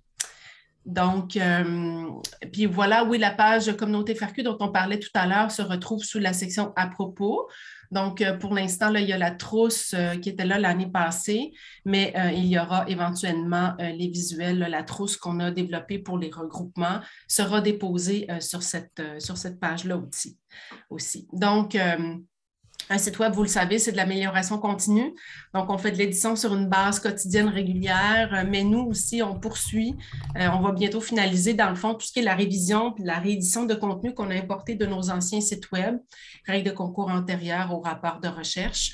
Donc, on est là-dedans, mais évidemment, un site web, ça s'améliore, ça s'ajuste, ça se bonifie à la lumière des commentaires et des suggestions qu'on reçoit des utilisateurs et utilisatrices. Donc, vraiment, vous gênez pas, faites-nous part de vos commentaires, ça va nous faire plaisir de vous lire. Donc, l'autre site que l'on gère au service des communications, c'est celui du scientifique en chef du Québec. Donc, je vous donne là un aperçu là, de la page d'accueil de ce site-là, donc avec les différentes rubriques. Un site qui présente, dans le fond, les activités puis les dossiers du scientifique en chef en lien avec ses principaux mandats. Donc, on parle de conseil scientifique au gouvernement, partenariat, rayonnement international, défis de société et recherche intersectorielle. On y trouve également les histoires d'impact de la recherche, de la même façon qu'on les trouve dans le site web des fonds. Elles se retrouvent là aussi, de même que des articles de vérification des faits, là, les détecteurs de rumeurs qui sont rédigés par l'agence Science Presse. On retrouve aussi les fiches sur les regroupements de recherche dans ce site web-là. Donc là, on peut vraiment rechercher par expertise, par enjeu. C'est ce que permet le moteur de recherche, là, où est-ce qu'on peut consulter les regroupements dans le site du scientifique en chef. Il y a aussi, entre autres contenus intéressants, là, les chiffres clés sur la recherche, un recueil d'indicateurs qui couvre les 3 grands secteurs de recherche puis qui trace un bilan généralisé des efforts du Québec en recherche. Donc, on l'a mis à jour à la fin de l'année passée. Vous irez voir ça. Il y a une trentaine d'indicateurs. Là, ça porte autant sur les investissements, production scientifique, capacité de recherche, etc. Donc, c'est très, très intéressant. Alors voilà, c'est un site qui porte en quelque sorte une vision pour la recherche au Québec, là, qui est portée dans le fond par le scientifique en chef. Puis c'est un site qui est complémentaire à celui des fonds de recherche du Québec, bien qu'on ne s'adresse pas du tout au même public cible dans ce site-là. C'est plus grand public, j'oserais dire, utilisateur de la recherche, etc. Donc, on va engager une nouvelle refonte web. Dans le fond, on va proposer une nouvelle expérience là, aux internautes. Il y a un sondage qui se termine cette semaine sur l'appréciation, l'utilisation du site, puis on vise un déploiement d'ici la fin de l'année ou quelque part en 2023. Donc voilà, merci. Et puis, si vous avez des commentaires, vous pouvez m'écrire directement. Donc, mon courriel est là. Sinon, si vous avez des modifications à apporter à la fiche de votre regroupement, n'hésitez pas à écrire à notre adresse le générique des communications. On apportera les modifications requises. Donc, voilà, j'arrête ici. Merci beaucoup, Véro. Merci à tout le monde là, d'avoir pris le temps. Je vous sens quand même très engagé. On le sait que vous avez d'autres chats à fouetter. On l'entend, on l'entendait avant. On veut juste là, vous donner un peu, c'était un aperçu assez global et précis et substantif là, des plateformes sociales. Allez-y là, graduellement. Petit pas par petit pas, prioriser une plateforme.